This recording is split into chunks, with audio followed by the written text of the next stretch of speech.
जय श्री राम भाइयों, आपके सामने हम लेकर चलते हैं प्रश्न पत्र 2019 दिसंबर और जुलाई 2019 का, और इसके बाद दिसंबर 2018 का मिक्स क्वेश्चन लेकर आपके सामने चलते हैं पर्यावरण अध्ययन का।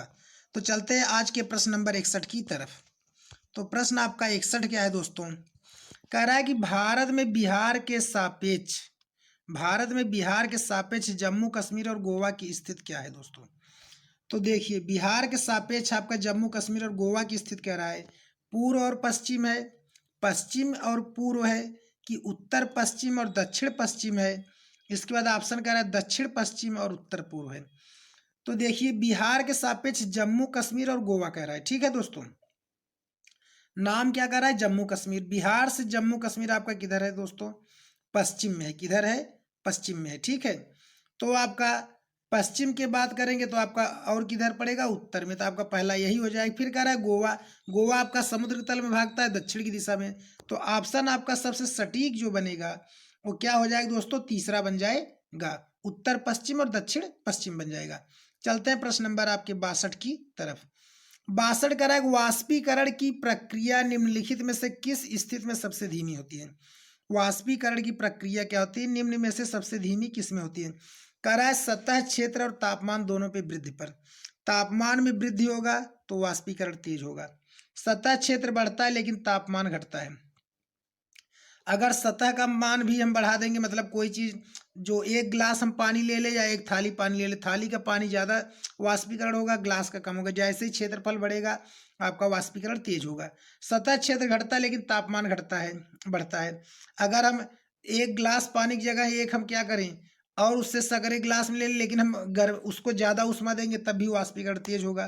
कह रहा है सतह क्षेत्र और तापमान दोनों में कमी के कारण। जब सतह के क्षेत्र में भी कमी कर दे, तापमान में भी कमी कर दे, एक बाल्टी की जगह हम एक गिलास पानी ले लें और उसको ठंडा एकदम कर दे, तो वाष्पीकरण कम होगा। तो ऑप्शन क्या बन जाएगा आपका दोस्तों? चौथा बन जाएगा। चलते हैं प्रश्न नंबर 63 की तरफ। कह रहा है स्थानों, दूरियों और दिशाओं की सापेक्ष स्थिति को समझने की क्षमता है। क्या है दोस्तों? कह रहा है दिशात्मक कौशल है, चित्रण कौशल है, स्थिति कौशल है, या ग्राफिक कौशल है। स्थान, दूरियां, दिशा, ये सब जो हमें इनके सापेक्ष की स्थिति समझने के क्या कारण है आपके दोस्तों?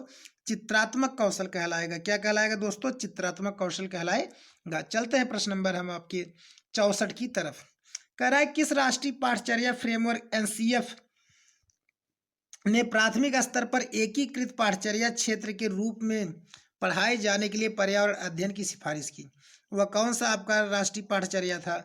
एनसीएफ 2005, एनसीएफ 1988, एनसीएफ 2000 या एनसीएफ 1975? तो दोस्तों आपका जो था वो आपका था एनसीएफ आपका 1975 था, चौथा ऑप्शन। अब चलते हैं दोस्तों इसके बाद हम प्रश्न नंबर 65 की तरफ। कह रहा है भारत में किस क्षेत्र में स्थानांतरित खेती का रिवाज है? भारत में मतलब वह कौन सा स्थान है जहाँ पर स्थानांतरित खेती होती है? मतलब एक बार खेती करने के बाद वहाँ खेती छोड़ देते फिर बाद में दूसरी जगह करते हैं। तो आपका ऑप्शन क्या कर रहा है दोस्तों? उत्तर पूर्वी भाग में, दक्षिणी क्षेत्र में, उत्तर पश्चिमी क्षेत्र में, दक्षिणी पूर्वी क्षेत्र में। तो दोस्तों आपका जो स्थान होगा वो हो जाएगा पूर्वी क्षेत्र में। भारत के पूर्वी क्षेत्र में यह होता है, तो इसलिए आपका ऑप्शन बनेगा उत्तर पूर्वी क्षेत्र में। चलते हैं प्रश्न नंबर 66 की तरफ। प्रश्न 66 कह रहा है दोस्तों आपका, क्या कह रहा है कि नदी बांधों से उत्पन्न जल विद्युत के लिए निम्नलिखित में से कौन सा कथन सत्य नहीं है?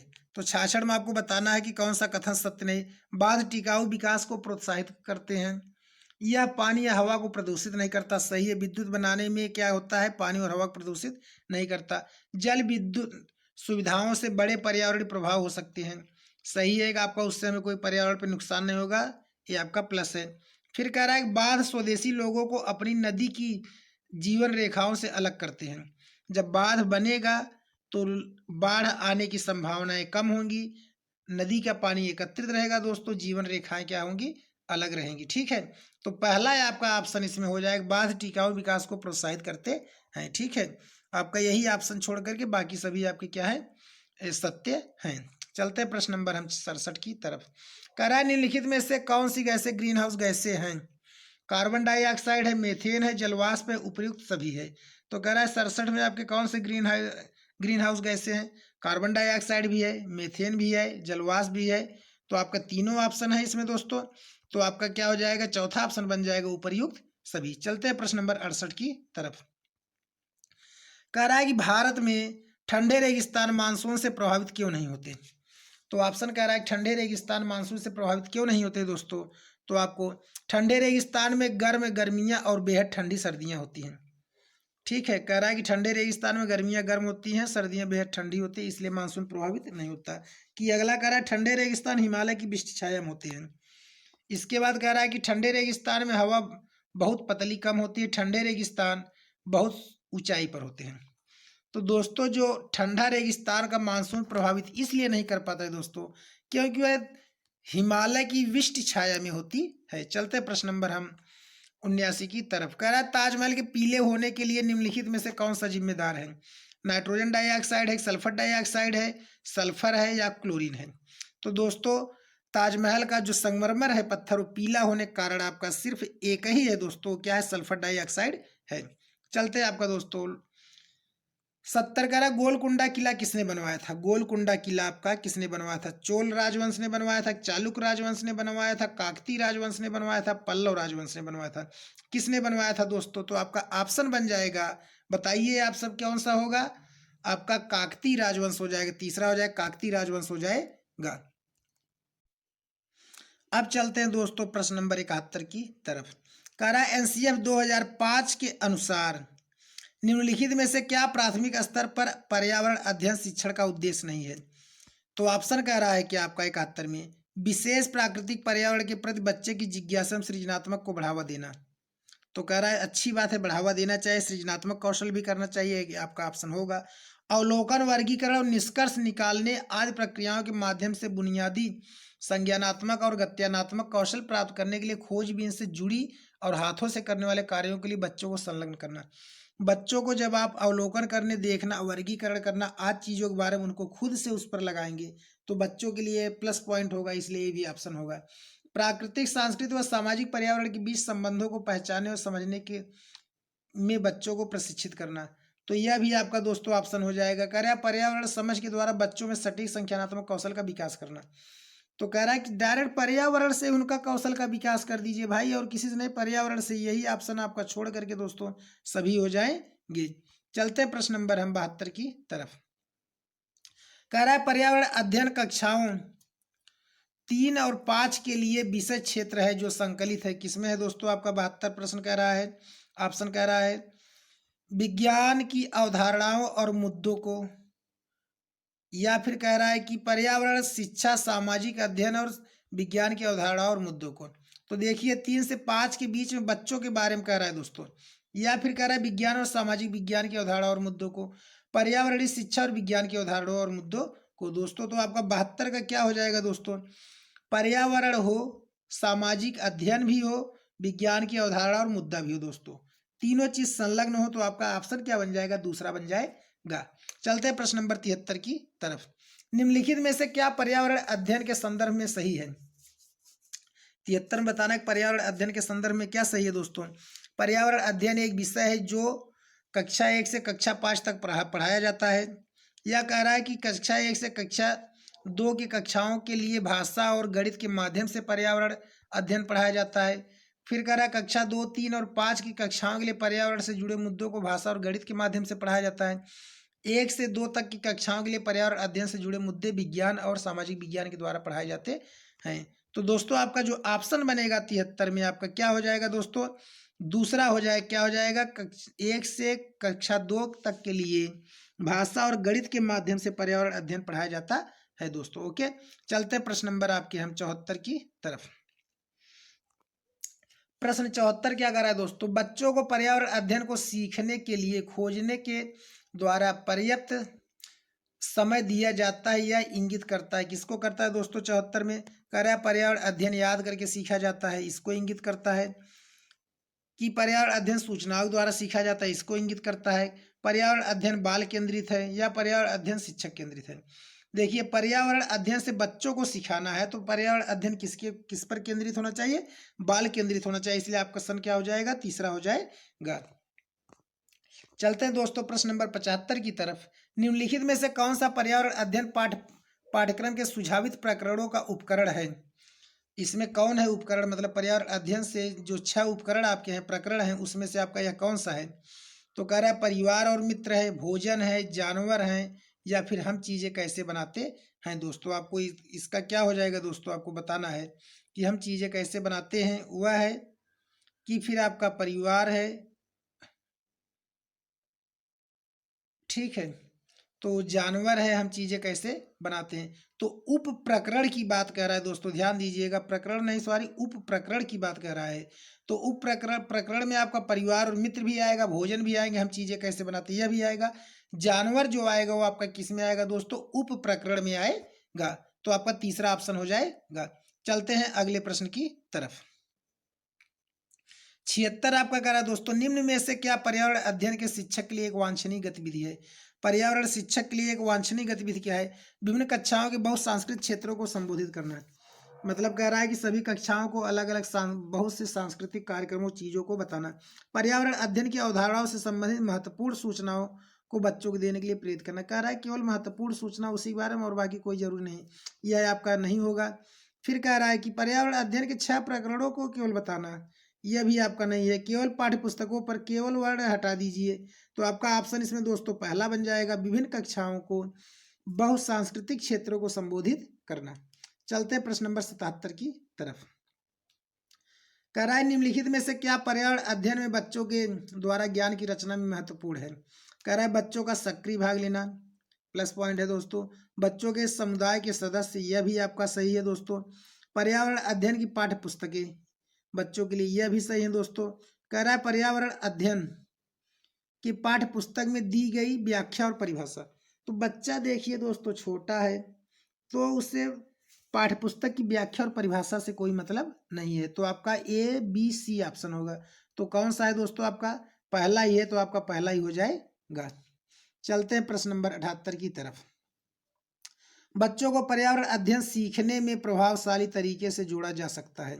तो क्या है आपका दोस्तों, ऑप्शन कह रहा है 78 का वृत्तांत है, कहानियां, शिक्षक के द्वारा अवधारणाओं की प्रभावशाली व्याख्या है, शिक्षक के द्वारा अवधारणाओं का प्रभावशाली प्रदर्शन और व्याख्या है दोस्तों। तो क्या है दोस्तों आपका 78 में, तो देखिए दोस्तों कह रहा है क्या वृत्तांत, बच्चे को जो आप पर्यावरण अध्ययन सिखा रहे हैं तो उसके बारे में आप हाव भाव खूब बनाइए। कहानियां, बच्चे कहानियों द्वारा भी बहुत अच्छा सीखते हैं।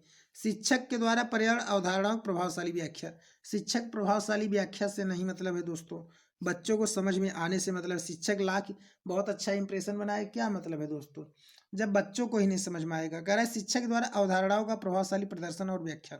तो इससे भी क्या है, शिक्षक के द्वारा अवधारणाओं का प्रभावशाली, उनसे कोई मतलब नहीं है, सिर्फ हमें क्या है वृत्तांत और कहानियों से है, ठीक है, क्योंकि छोटा बच्चा है वो इन्हीं को समझेगा। तो ए और बी किस में दोस्तों, आपका सेकंड वाले में है। चलते हैं प्रश्न नंबर आपका 79 की तरफ।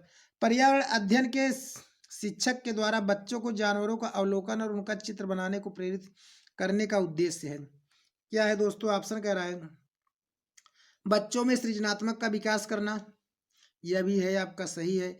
बच्चों में अवलोकन रचना कौशलों का विकास करना। फिर कह रहा है क्या बच्चों में सौंदर्यगत संवेदना का विकास करना। तो आपका दोस्तों ऑप्शन इसमें तीनों सही है दोस्तों, क्या है तीनों सही है। तो आप देख लेते हैं तीनों कौन से दोस्तों, आपका चौथा ऑप्शन है। तो इसका ऑप्शन क्या हो जाएगा, चौथा हो जाएगा। चलते हैं प्रश्न नंबर 80 की तरफ। प्रश्न 80 कह रहा है दोस्तों पर्यावरण अध्ययन में शिल्प कला और चित्रकला को समूह में करके सीखने पर बल दिया जाता है, क्यों दिया जाता है। कक्षा की अनुशासनहीनता को रोकने के लिए समूह में सीखना शिक्षकों के लिए एक बहुत आसान प्रभावशाली युक्ति है। फिर आपका इसके बाद कह रहा है समूह में सीखना सहपाठी द्वारा सीखने को प्रोत्साहित करता है। समूह में सीखना कक्षा में सामाजिक अंतःक्रिया को बेहतर बनाता है। समूह में सीखना पर्यावरण अध्ययन के पाठ्यक्रम को समय पर पूरा करने में सहायता करता है। तो देखिए दोस्तों एक चीज कह रहा है समूह में सिखाने से पर्यावरण के अध्ययन को पूरा करने से हमें कोई मतलब नहीं, बच्चों को हमें समझदारी आनी चाहिए, ठीक है दोस्तों। और इसके बाद पहला क्या करें, इसलिए चौथा नहीं होगा। कक्षा में अनुशासनहीनता को रोकने के लिए बच्चों को समूह में सिखाना, यह भी नहीं है। तो जो ऑप्शन आपका बनेगा सहपाठी द्वारा सीखने को प्रोत्साहित करना और अंतःक्रिया बेहतर करता है दोस्तों, आपका बी और सी हो जाएगा। तो ऑप्शन क्या हो जाएगा दोस्तों, तीसरा हो जाएगा। दोस्तों प्रश्न 81 क्या कह रहा है, पर्यावरण आकलन में, पर्यावरण अध्ययन में शिक्षक के द्वारा बच्चों को स्वयं अपने का आकलन करने के लिए अवसर देना चाहिए। यह क्या है, स्व आकलन है, किसके द्वारा है, सीसीई के द्वारा है, सीखने के समान आकलन के लिए है, सीखने का आकलन है, या फिर सीखने के लिए आकलन है दोस्तों। तो आपका जो ऑप्शन बनेगा पर्यावरण अध्ययन में शिक्षक के द्वारा बच्चों के लिए क्या होगा, सीखने के समान आकलन में होगा। ठीक है, तो ऑप्शन क्या हो जाएगा, दूसरा हो जाएगा। चलते हैं प्रश्न नंबर हम 62 की तरफ, सॉरी 82 की तरफ। रेटिंग स्केल में कौन सी तकनीक का उपयोग होता है, रेटिंग स्केल में कौन सी तकनीक का उपयोग होता है, लिखित प्रश्न होता है, अवलोकन होता है, जांच सूची होता है, अधिविन्यास होता है। तो रेटिंग स्केल में आपका दोस्तों अवलोकन का मतलब प्रयोग किया जाता है। ठीक है, रेटिंग स्केल माने क्या चीज हम नोट कर रहे हैं, तो नोट क्या करेंगे, देख कर करेंगे, इसलिए आपका क्या हो जाएगा, अवलोकन हो जाएगा। चलते हैं प्रश्न नंबर 83 की तरफ।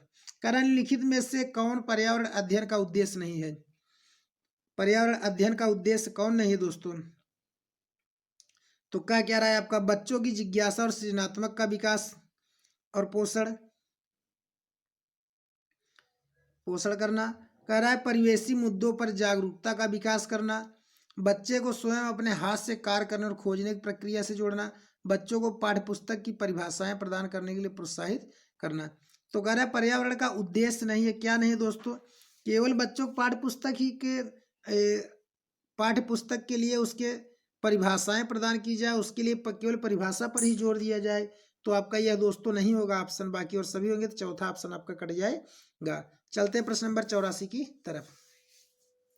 पर्यावरण अध्ययन में चित्र पढ़ना एक महत्वपूर्ण क्रियाकलाप है, निम्नलिखित में से कौन सा से संकेतकों का बच्चों में आकलन चित्र पढ़ने के द्वारा हो सकता है। कह रहा है अवलोकन और अभिलेखन, यह होगा कि अभिव्यक्ति होगा, विश्लेषण होगा, प्रयोग करना होगा दोस्तों।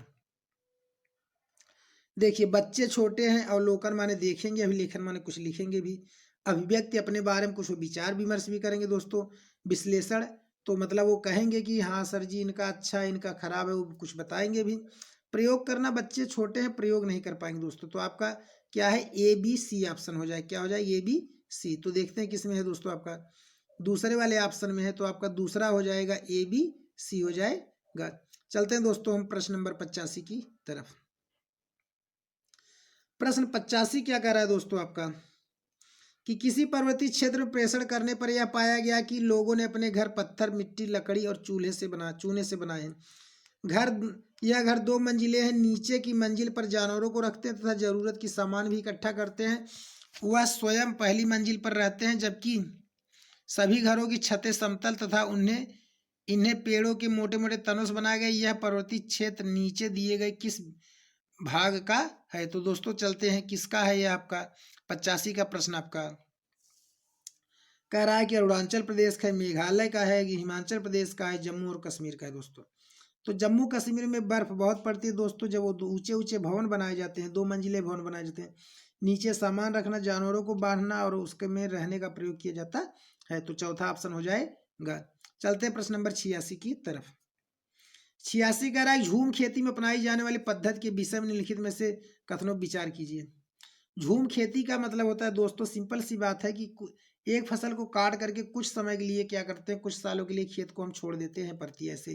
तो पहला ऑप्शन आपका कह रहा है एक फसल प्राप्त करने के बाद जमीन को कुछ सालों तक के लिए छोड़ देते हैं, इस जगह को बांस या खरपतवार उगाता है उसे उखाड़ कर जलाते हैं, या फिर खरपतवार, जंगल आदि को जलाने पर प्राप्त राख की खाद काम में लाते हैं, या फिर कह रहा है अब इस जमीन में खेती की बारी आती है तो बीज छिड़कने से पहले इसे गहरा जोता जाता है।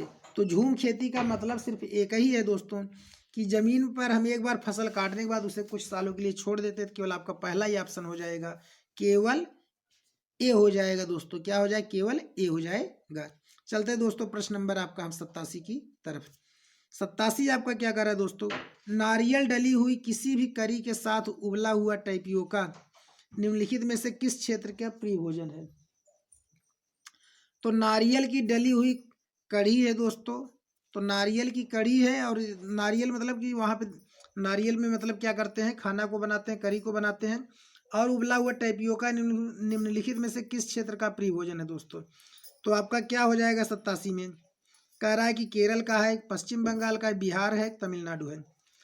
तो दोस्तों केरल है जहाँ पर आपका नारियल बहुत अत्यधिक मात्रा में पाया जाता है, ठीक है, इसलिए आपका क्या हो जाएगा, पहला ऑप्शन हो जाएगा। चलते हैं प्रश्न नंबर 88 की तरफ। आमतौर पर यह माना जाता है कि रात में जागने वाले जानवर हर चीज को जिस रंग में देखते हैं वे रंग हैं, क्या है दोस्तों? बैगनी और नीला, हरा और पीला, नारंगी और लाल, काला और सफेद। तो रात में जो जानवर होते हैं हमेशा किस रंग में देखते हैं दोस्तों? काला और सफेद के रूप में देखते हैं। प्रश्न नंबर 89 कह रहा है केचुओं को किसानों का मित्र कहा जाता है, इसके लिए निम्नलिखित में से कारणों को चुनिए। कह रहा है केचुए मृत पत्तियों और पत्तों को खाते तथा इसके मल से जमीन उपजाऊ करते हैं। तो आपका यह ऑप्शन क्या है दोस्तों? देख लेते हैं और आगे। फिर कह रहा है कि आपका केचुए खरपतवार खाते हैं जिनमें मुख्य फसल की रक्षा होती है। केचुए जमीन में छेद बनाते हैं जिससे जमीन पोली होती है। या फिर कह रहा है केचुए द्वारा बनाए गए छेदों से जमीन को आसानी से हवा पानी मिल जाता है दोस्तों, ठीक है। अब देखिए कह रहा है केचुए मृत पत्तियों और पत्तों को पौधों को खाते हैं, सही है दोस्तों, ठीक है, तथा इससे मल इनके मल से जमीन उपजाऊ होती है, आपका सही है। केचुए खरपतवार खाते हैं जिससे मुख्य फसल की रक्षा होती है। जब मुख्य फसल की रक्षा खरपतवार को उनको खाने से ही होता है दोस्तों। तो सभी खेतों में क्या करते हैं, केचुआ छिड़क देते, आदमियों को उसमें क्या करना होता है, कुछ काम करने की जरूरत ही ना होता। तो बी ऑप्शन कट जाएगा। केचुए जमीन को छेद बनाते जिससे जमीन पोली हो, सही है। केचुए द्वारा बनाए गए छेदों से जमीन को आसानी से हवा पानी मिल जाता है, यह भी सही है। तो ऑप्शन ए सी डी होगा, ए सी डी। देख लेते कहा है दोस्तों। तो तीसरा ऑप्शन है सी डी, ए उल्टा करके लिखा है तो आपका ऑप्शन क्या हो जाएगा, तीसरा हो जाएगा। चलते हैं दोस्तों आज के लास्ट प्रश्न की तरफ। आदिवासी हजारों साल पहले से कांसे ब्राज की चीजें बनाते आए हैं। आज भी हमारे घरों में कांसों का उपयोग होता है। कांसे के विषय में निम्नलिखित में से सबसे सही कथन चुनिए। तो कांसा के बारे में कह रहा है दोस्तों, क्या है आपका, यह एल्युमिनियम और तांबे की भांति एक तत्व है। यह पीतल और तांबे का मिश्रण है। यह तांबे जस्ता तथा एल्युमिनियम का मिश्रण है। यह तांबे और टिन का मिश्रण है। तो दोस्तों आपका जो क्या है कांस है वो केवल किसका मिश्रण है दोस्तों? तांबे और टिन का मिश्रण होता है। तो ऑप्शन आपका क्या हो जाएगा, चौथा हो जाएगा। तो अगर दोस्तों आपका हमारा वीडियो अच्छा लगा तो हमारे चैनल को सब्सक्राइब, वीडियो को लाइक जरूर करें दोस्तों। ओके, जय हिंद।